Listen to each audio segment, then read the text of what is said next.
જય હિન્દ વિદ્યાર્થી મિત્રો। તો આજના વિડીયોમાં આપણે એકાઉન્ટિંગ ફોર વર્કિંગ કેપિટલમાં તમારે જે ચોથું ચેપ્ટર છે ઇન્વેન્ટરી સંચાલન તેનો જે દાખલો 2022માં પૂછવામાં આવ્યો હતો, આજે આપણે તેનું સોલ્યુશન કરવાના છીએ। તો 2022માં તમારે જે ચોથો દાખલો પૂછવામાં આવ્યો હતો, જે ચોથો દાખલો છે પારસ લિમિટેડ કરીને, તો આ એબીસી પદ્ધતિનો છે અને આની અથવામાં જે દાખલો છે તે વર્દી સપાટી નક્કી કરવાનો છે। તો આજે આપણે આ દાખલાનું સોલ્યુશન કરવાના છીએ। તો જે ચોથો દાખલો છે પરસ લિમિટેડ કરીને, આજે આપણે આ દાખલાનું સોલ્યુશન કરવાના છીએ। તો આજના વિડીયોમાં એન્ડ સુધી બન્યા રહેજો। તો સૌથી પહેલાં આપણે રકમ જોઈએ, ત્યાર પછી આનું સોલ્યુશન કરીએ। તો ચાલો સ્ટાર્ટ કરીએ। તો સૌથી પહેલાં આપણે રકમ જોઈએ તો આપણે રકમમાં આપેલું છે કે અંતિમ પેદાશ એક્સ બનાવવા માટે પરસ લિમિટેડ 3 પ્રકારના માલ સામાન એ, બી અને સીનો ઉપયોગ કરે છે, જેની માસિક માહિતી આપણને નીચે મુજબ આપવામાં આવેલી છે। તો સૌથી પહેલાં આપણે જોઈએ તો આપણને સામાન્ય વપરાશના એકમો આપેલા છે। તો સામાન્ય વપરાશ એટલે કે સરેરાશ વપરાશ આપણે ગણવાનો। તો સરેરાશ વપરાશ માલ સામાન એ માટે 200, બી માટે 150 અને સી માટે 180। ત્યાર પછી લઘુત્તમ વપરાશ એટલે કે ઓછામાં ઓછો વપરાશ, તો માલ સામાન એ માટે 100 એકમો, માલ સામાન બી માટે 100 એકમો અને સી માટે 90 એકમો। તેવી જ રીતે મહત્તમ એટલે કે વધુમાં વધુ વપરાશ આપેલો છે, માલ સામાન એ માટે 300, માલ સામાન બી માટે 250 અને માલ સામાન સી માટે 270। ત્યાર પછી આપણને વર્દી જથ્થો આપેલો છે એટલે કે ઓર્ડરિંગ ક્વોન્ટિટી, તો તે આપણને માલ સામાન એ માટે આપેલો છે આર્થિક વર્દી જથ્થો 750, બી માટે 900 અને સી માટે 720। ત્યાર પછી આપણને વર્દી મુદત, વર્દી એટલે ઓર્ડર અને મુદત એટલે સમયગાળો, તો ઓર્ડર માટેનો સમયગાળો આપણને આપેલો છે મહિનામાં આપેલો છે, એટલે કે માલ સામાન એ માટે ઓર્ડર માટેનો સમયગાળો ઓછામાં ઓછો 2 માસ અને વધુમાં વધુ 3 માસ ગણાશે, એટલે કે 2 થી 3 માસ। તેવી જ રીતે બી માટે 3 થી 4 માસ, એટલે કે ઓછામાં ઓછો માલ સામાન બી માટેનો ઓછામાં ઓછો ઓર્ડરનો સમયગાળો 3 માસ અને વધુમાં વધુ 4 માસ। તેવી જ રીતે સી માટે ઓછામાં ઓછો 2 માસ ઓર્ડરનો સમયગાળો અને વધુમાં વધુ 3 માસ। ત્યાર પછી આના આધારે આપણે સરેરાશ સમયગાળો શોધવો હોય તો 2 + 3 / 2 કરીશું તો આપણને સરેરાશ સમયગાળો મળશે। ત્યાર પછી આપણને આના આધારે કઈ વર્દી સપાટી નક્કી કરવાનું કીધું છે, તો સૌથી પહેલાં પુનઃ વર્દી સપાટી એટલે કે રીઓર્ડર લેવલ, એટલે કે પુનઃ વર્દી સપાટી કીધું હોય કે ફક્ત વર્દી સપાટી બંને એક જ થશે। ત્યાર પછી આપણને લઘુત્તમ સપાટી કીધેલું છે એટલે કે મિનિમમ લેવલ, ત્યાર પછી મહત્તમ સપાટી એટલે કે મેક્સિમમ લેવલ, ત્યાર પછી આપણને સરેરાશ સ્ટોક સપાટી નક્કી કરવાનું કીધેલું છે। તો આપણે આટલી વિગતના આધારે આ 4 સપાટી નક્કી કરવાની છે। તો ચાલો આપણે આ દાખલાનું સોલ્યુશન કરીએ। તો આ ચેપ્ટરનો જે આપણે પાર્ટ 1 કરીને વિડીયો મૂકેલો છે તેમાં આપણે વાત કરેલી છે કે દરેક સપાટી માટેનું કયું સૂત્ર આવશે અને ક્યારે કયું સૂત્ર વાપરવું। તો આ આખું ચેપ્ટર સૂત્ર આધારિત છે, તમને જો સૂત્ર આવડશે તો આ દાખલો આવડશે। દાખલો સાવ સહેલો છે, ફક્ત તમારે સૂત્ર પાકા કરવાના છે અને સૂત્રને આધારિત તમને જે વિગત કીધી હોય તે વિગત તમારે સૂત્રમાં મૂકવાની છે। તો આ દાખલો 15 માર્કમાં પૂછવામાં આવેલો હતો। તો ચાલો આપણે આનું સોલ્યુશન કરીએ। તો સૌથી પહેલાં પૂર્ણવર્તી સપાટી, તો સૌથી પહેલાં તમારે પૂર્ણવર્તી સપાટી માટેનું સૂત્ર મૂકવાનું। પૂર્ણવર્તી સપાટી હોય કે ફક્ત વર્દી સપાટી બંને એક જ થશે, તો રીઓર્ડર લેવલ, તો પૂર્ણવર્તી સપાટી માટેનું સૂત્ર આવશે, સૂત્ર સાવ સહેલું છે, પૂર્ણવર્તી સપાટી એટલે કે વધુમાં વધુ વપરાશ અને વધુમાં વધુ સમય। તો ઇંગ્લિશ મીડિયમવાળા માટે આ સૂત્ર આ રીતે લખાય છે, રીઓર્ડર લેવલ બરાબર maximum consumption multiple by maximum time. તો સૌથી પહેલાં આપણે 3 પ્રકારના માલ સામાન છે, માલ સામાન એ, માલ સામાન બી અને માલ સામાન સી, તો ત્રણેય માટે આપણે પૂર્ણવર્તી સપાટી નક્કી કરીશું। તો સૌથી પહેલાં આપણે વધુમાં વધુ વપરાશ એટલે કે મેક્સિમમ કન્ઝપ્શન જોઈશું। તો આપણને તેની વિગત આપેલી છે, વધુમાં વધુ વપરાશ એટલે કે મહત્તમ વપરાશ એટલે કે વધુમાં વધુ વપરાશ થશે, તો આપણને આપેલું છે એકમોમાં માલ સામાન એ માટે 300, બી માટે 250 અને સી માટે 270। તો સૌપ્રથમ આપણે વધુમાં વધુ વપરાશ લખશું, માલ સામાન એ માટે 300 એકમો, બી માટે 250 અને સી માટે 270। તેવી જ રીતે વધુ સમય, તો વધુમાં વધુ સમય એટલે કે વર્દી મુદત એટલે કે ઓર્ડર માટેનો સમયગાળો, તો તે આપણને આપેલો છે માલ સામાન એ માટે 2 થી 3 માસનો, બી માટે 3 થી 4 માસનો અને સી માટે 2 થી 3 માસનો, એટલે કે ઓછામાં ઓછો સમય 2 માસનો થશે માલ સામાન એ માટે અને વધુમાં વધુ 3 માસનો, એટલે કે માલ સામાન એ માટે વધુમાં વધુ સમયગાળો આવશે 3 માસનો બી માટે આવશે 4 માસનું અને સી માટે આવશે 3 માસનું. તો માલસામાન એ માટે આવશે વધુમાં વધુ સમય 3 માસ, બી માટે 4 માસ અને સી માટે 3 માસ. તો 300 એકમો અને 3 માસ એટલે કે આપણને મળશે 900 એકમો માલસામાન એ માટે. તેવી જ રીતે માલસામાન બી માટે 1000 એકમો આવશે અને માલસામાન સી માટે 810 એકમો આવશે. તો આ થશે પૂર્ણવર્તી સપાટીની ગણતરી માલસામાન એ, બી અને સી માટે. ત્યાર પછી આપણને લઘુત્તમ સપાટી નક્કી કરવાનું કીધું છે, તો તેનું સૂત્ર આપણે લખીશું. તો લઘુત્તમ સપાટી એટલે કે મિનિમમ લેવલ. તો લઘુત્તમ સપાટી માટેનું સૂત્ર આવશે કે વર્ધી સપાટી, આપણે જે ઉપર સપાટી નક્કી કરી તે વર્ધી સપાટી માઇનસ સરેરાશ સમય ગુણ્યા સરેરાશ વપરાશ. તો ઇંગ્લિશ મીડિયમવાળા માટે આ સૂત્ર આ રીતે લખાશે કે મિનિમમ લેવલ બરાબર ordering level minus average time multiple by average consumption. તો સૌથી પહેલાં માલસામાન એ, માલસામાન બી અને માલસામાન સી ત્રણેય માટે આપણે લઘુત્તમ સપાટી નક્કી કરીશું. તો સૌથી પહેલાં આપણે વર્ધી સપાટી માલસામાન એ, બી અને સી માટે જે નક્કી કરી તે આપણે લખી દઈશું. તો માલસામાન એ માટે 900 એકમો, બી માટે 1000 અને સી માટે 810 એકમો. તો સૌથી પહેલાં આપણે વર્ધી સપાટીમાં તે લખી દઈશું. માલસામાન એમાં 900 એકમો, બીમાં 1000 એકમો અને સીમાં 810 એકમો.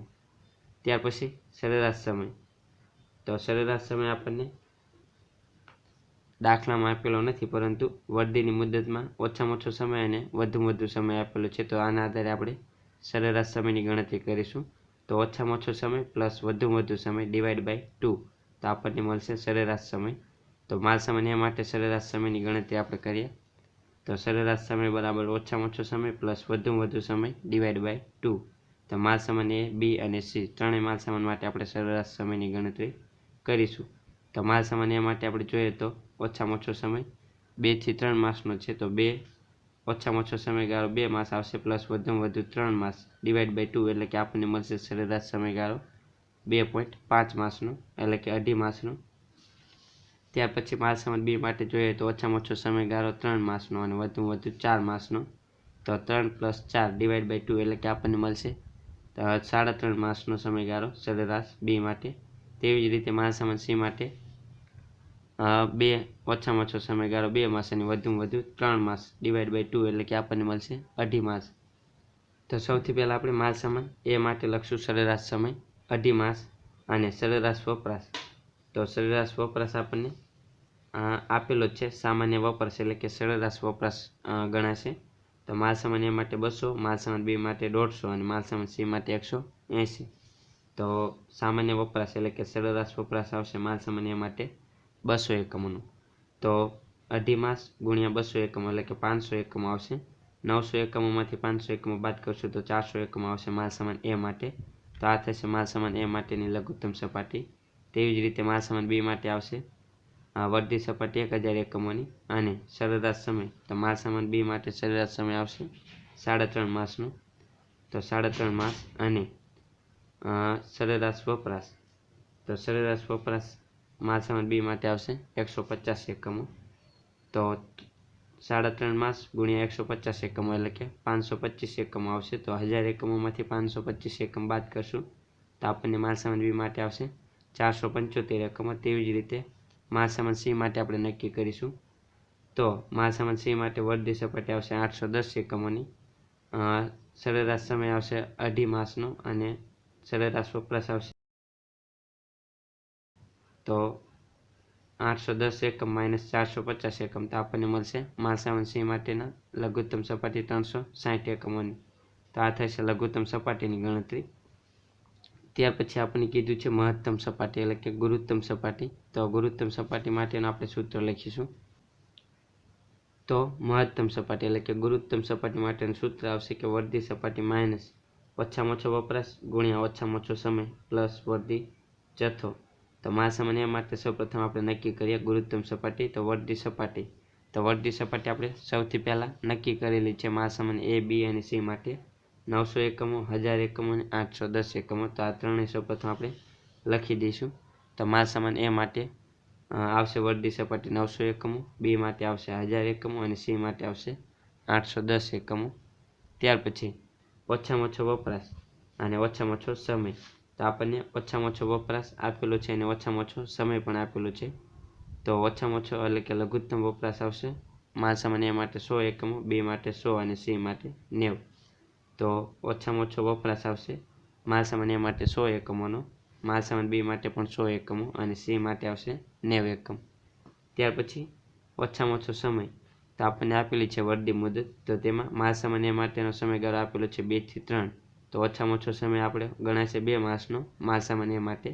તેવી જ રીતે માલ સામાન બી માટે 3 માસનો ગણાશે ઓછામાં ઓછો સમય અને માલ સામાન સી માટે 2 માસનો.